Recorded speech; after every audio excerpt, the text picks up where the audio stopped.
High friends, welcome to your channel year for you. বন্ধুরা, সকলে কেমন আছেন আপনারা? নতুন বর্ষ পড়ে গেছে, নতুন বছরে শুভেচ্ছা আপনাদেরকে। নতুন বছরে নতুন আশা, নতুন উদ্যমে আমাদের এগিয়ে চলতে হবে। আশা রাখি যে আমাদের সকলের স্বপ্ন পূরণ হবে এবং নতুন বছরে আমরা আরো উন্নতি করতে পারবো।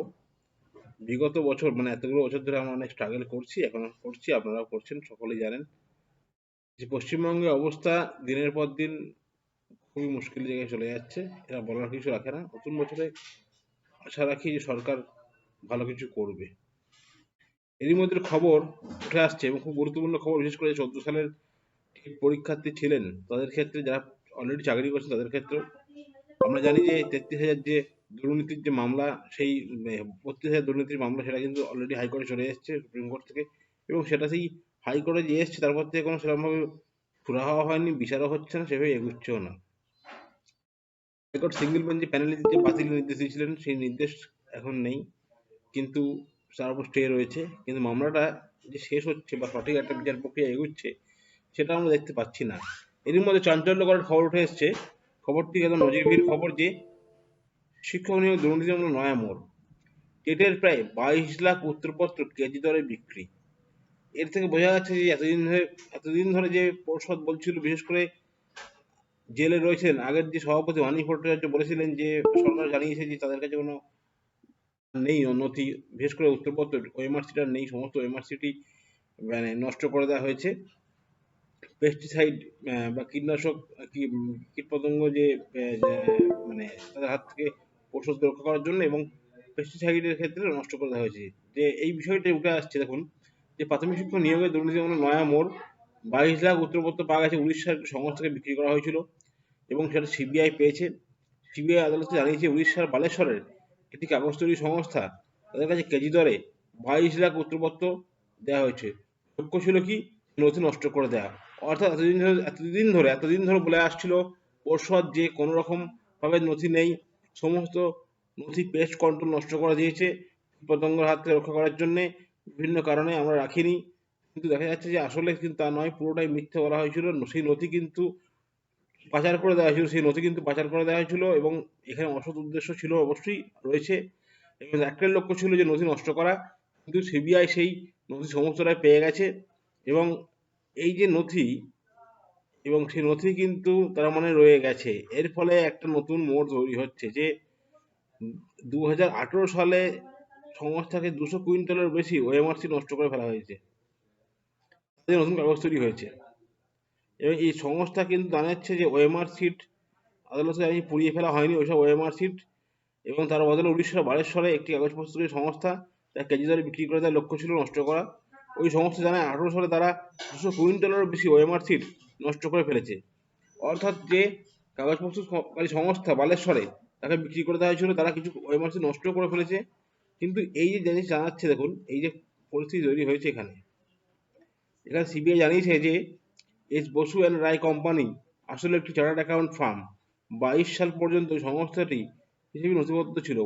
সংস্থাকে সামনে রেখে দুর্নীতি চলেছিল এবং পর্ষদের এক শ্রেণীর কর্মীরা এই সঙ্গে দুর্নীতি যুক্ত ছিলেন, এবং এমনভাবে পরিকল্পনা করা হয়েছিল যাতে কোনো ওএমআর সিট আর তা কেউ আলাদা করে চিহ্নিত করতে না পারে। এর ফলে দেখা যাচ্ছে সিবিআই রিপোর্টে বলা হয়েছে যে 14 সালে যে টেট পরীক্ষার সমস্ত নথি নষ্ট করে ফেলা হয়েছে। এস বসুরায় কোম্পানির একটি হচ্ছে স্ট্যাম্প, এর আড়ালে বেআইনি কাজ করা হতো, বেআইনি নিয়োগ হতো। এস বসুরায় অ্যান্ড কোম্পানির যে কোনো অনুমোদন ছিল না, রেজিস্ট্রেশনের জন্য যে অনলাইন পোর্টালে করা হয়েছিল সম্পূর্ণভাবে বেআইনি, এমনকি সংস্থার কোনো কর্মীও নেই। অর্থাৎ পুরোটা একটা ভাঁওতা হয়ে চলেছে। যতদিন ধরে আমরা দেখেছি যে পরীক্ষা দেওয়া হয়েছে, লক্ষ লক্ষ বেকারের স্বপ্ন, তাদের চোখের জল ফেলা হয়েছে, তাদের স্বপ্ন নষ্ট করা হয়েছে, এবং একটাই উপায় যে দুর্নীতি করে কিছু লোককে চাকরি করে দেওয়া। আমরা জানি সাদা খাতা দিয়ে অনেকে এখনো চাকরি করছেন এবং বহাল তবিয়তে চাকরি করছেন, বুক ফুলিয়ে ঘুরে বেড়াচ্ছেন। কিন্তু আমরা চাই যে বিচার শেষ হোক এবং এই যে বিচারের বাণী নীরবে নিভৃতে যে কাঁদছে, সেই কান্না থেকে সবকিছু মুক্তি পাক। যারা যোগ্য প্রার্থী তারা থাকুক, যারা অযোগ্য তার চাকরি চলে যাক, কিন্তু যোগ্য অযোগ্য বাঁচবেন কি করে? কারণ ঠক বাঁচতে গাঁ উজাড় হয়ে যাওয়ার অবস্থা। এবং 14 সালে যে পরীক্ষা হয়েছিল সেই পরীক্ষার নথি এখনো পর্যন্ত নিয়ে মামলা চলছে। ফলে এরপর 17 সালে টেট হয়েছে, অর্থাৎ 19 সালে যে পরীক্ষা হয়েছিল। 22-এর টেটে যারা গতকালকে আন্দোলন করেছেন, 22-এর টেটে যারা পাশ করেছিলেন, 22-এর টেটে আমরা দেখেছি একদম নিশ্চিত নিরাপত্তা, কোনো রকম ছিদ্র ছিল না, একদম নিশ্চিদ্র নিরাপত্তা দিয়ে এই পরীক্ষা কন্ডাক্ট করা হয়েছিল। এবং এরপরে আবার 23-এর যে টেট সেটাও হয়ে গেছে, কিছুদিন পরে রেজাল্ট বেরোবে। টেটে বছরের পর বছর টেট হয়ে যাচ্ছে, অথচ নিয়োগ নেই। এখন 14 সাল নিয়ে সরকার পড়ে আছে, আদালত পড়ে আছে। যদি সেরকম সম্ভাবনা থাকে যে এই অবস্থা দাঁড়িয়েছে 14 সালের ক্ষেত্রে, তাহলে প্যানেল বাতিল করে দেওয়া হোক। অবশ্যই যদি কেউ মনে করেন যে এখানে আমাকে গালাগালি দেবেন, আমাদের খারাপ বলবেন, বলতে পারেন, তাতে কিছু এসে যায় না, কারণ প্রত্যেকটা মানতে হবে।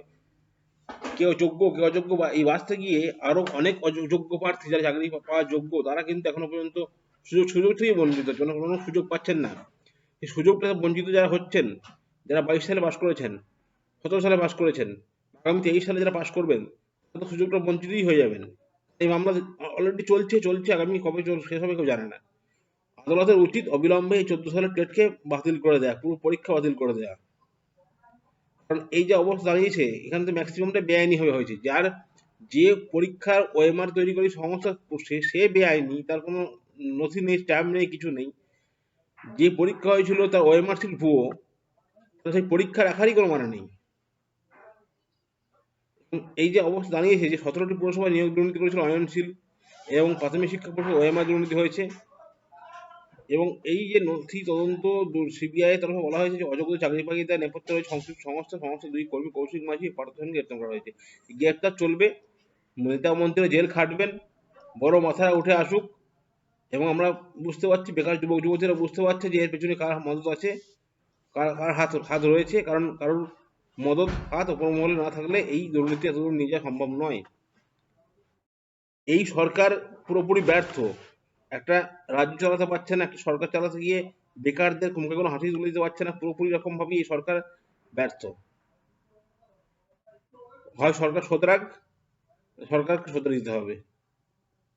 এভাবে চলতে পারে না দিনের পর দিন। 14 সালে পাশ করেছেন, যোগ্য প্রার্থী থাকতেই পারেন, তাহলে আবার তারা পরীক্ষা দিক, আবার ফর্ম ফিল আপ করে পরীক্ষা দিক।